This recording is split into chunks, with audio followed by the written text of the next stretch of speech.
আসসালামু আলাইকুম। কুমিল্লা স্নেক আন্তরিক রবীন্দ্র শুভেচ্ছা। ওই দিন খেলা যে আমি এই রত্নমতিতে একটা সাপ তাল গাছের আগের থেকে নামাইছি, এটা আপনারা সবাই জানেন।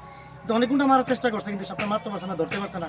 কিন্তু এটা আল্লাহর একটা লীলা খেলা, আল্লাহর একটা নিয়তি। আমি সাপটার গাছের গোড়া গেছি, যে সাপটার গাছ যে গাছটার গাছ যে হাত দিয়েছি, সাপটার সাথে সাথে ফাল দিয়ে আমার কাছে আগে পড়ছে।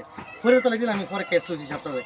তবে আসলে এটা নিয়তের খেলা, এটা আল্লাহ সৃষ্টি, জন্ম মৃত্যু, এটা আল্লাহ হাতে লেয়া, যে কার হাতে যে এটা ধরা দিতে হবে, কে বাঁচাবার কে মারবে, এটা সবই জানে।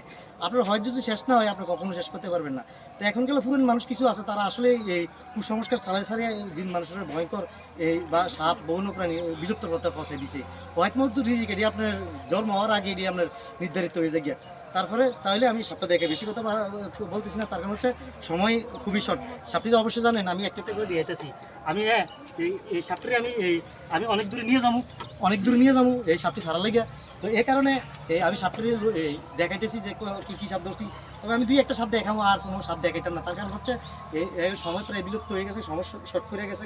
আমি ভাবতাম না দেখেন দারাস, পিটিএস মোকোসা, যার বৈজ্ঞানিক নাম পিটিএস মোকোসা, আর বাংলা নাম হচ্ছে দারাস, হিন্দি নাম হচ্ছে রেট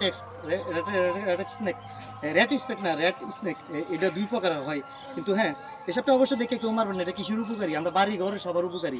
একটা প্রচলিত ভাষা আছে, এসবের লেজ দিয়ে বাড়ি দিলে হাত পা কাটতে পৌঁছা যায়। এটা কিন্তু একদম পুরো ফসাই। দেখেন আমি বাড়িতেছি, দেখছেন কোনো নেই। আমি এ পর্যন্ত এলে 5টা 7টা লেজার দিয়ে বেরিয়েছি, আজ পর্যন্ত আমার কিছুই হয়েছে না।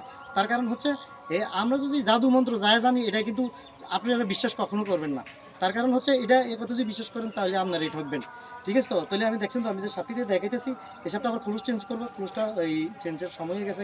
তবে এই শীতের কারণে এই সময় পরে আর সাপ একটা বেশি একটা দেখা যায় না। তবে এই সাপ গিট্টু দিয়ে ভালো করে দেখেন, কড়া করে গিট্টু দিতে পারে। এটার একটা ব্যারাম আছে যে দারুণ গিট্টু দিতে পারে। তো কখনো গরু ঘরে গেলে বা গরু ফাড়াটা দিলে এটা গিটে দিলে প্রায় মানুষে বলে দুধ খায়। আসলে কিন্তু সাপে দুধ খাওয়ার কোনো ব্লেস নেই, সাপের পেটে কোনো এনজাইম নেই, দুধ হজম হওয়ার কোনো মেডিসিন নাই, জিহ্বা ফাটানো, দুধ চোষার মতো কোনো ক্ষমতা নাই। আবার দাঁত, আমি যদি দেখাই দাঁত উল্টানো, দাঁত উল্টানো, দাঁতটা উল্টানো, যেটা একবার দুধের বাড়ে কামড় দিলে এই দাঁত আর ছুটে আসবে না। তো এটি আসলে মিথ্যা একটি কুসংস্কার একটি ভাষা। আসলে এই করে এটা মারবেন না, এই সাপটি মারবেন না। আর যদি বাংলাদেশে জাতীয় সাপ কোনো ঘোষণা দেওয়া হয়, তাহলে এই দারাসে দেওয়া হবে। কিরে, শুধু আমাদের বেশি উপকারী সাপই হচ্ছে দারাস, শুধু উপকারী সাপে দারাস ছাড়া আমরা মনে করি সুপুরে অচল, কৃষি একবারই বন্ধ। যে ক্ষেত্রে ধান হয় না, যাই দেখবেন সে ক্ষেত্রে ইঁদুরের সংখ্যা বেশি, আর যাই দেখবেন ওই ক্ষেত্রে কোনো সাপ নাই।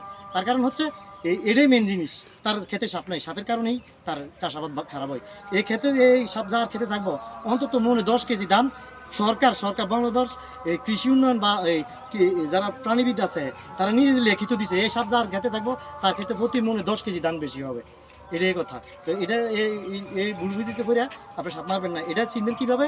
লম্বায় অনেক হবে, মুখে দেখেন এই কালো কালো করে দুই পাশে কালো কালো দাগ আছে, আর নিচে টাইগারের মতো সোপ আছে, কালো কালো সোপ আছে। এটা দেখে চিনবেন এটা আসলে দাঁড়ার সাপ, এটা প্রচুর উপকারী। এই সাপটা মারবেন না। আসসালামু আলাইকুম। বাংলাদেশ জিন্দাবাদ।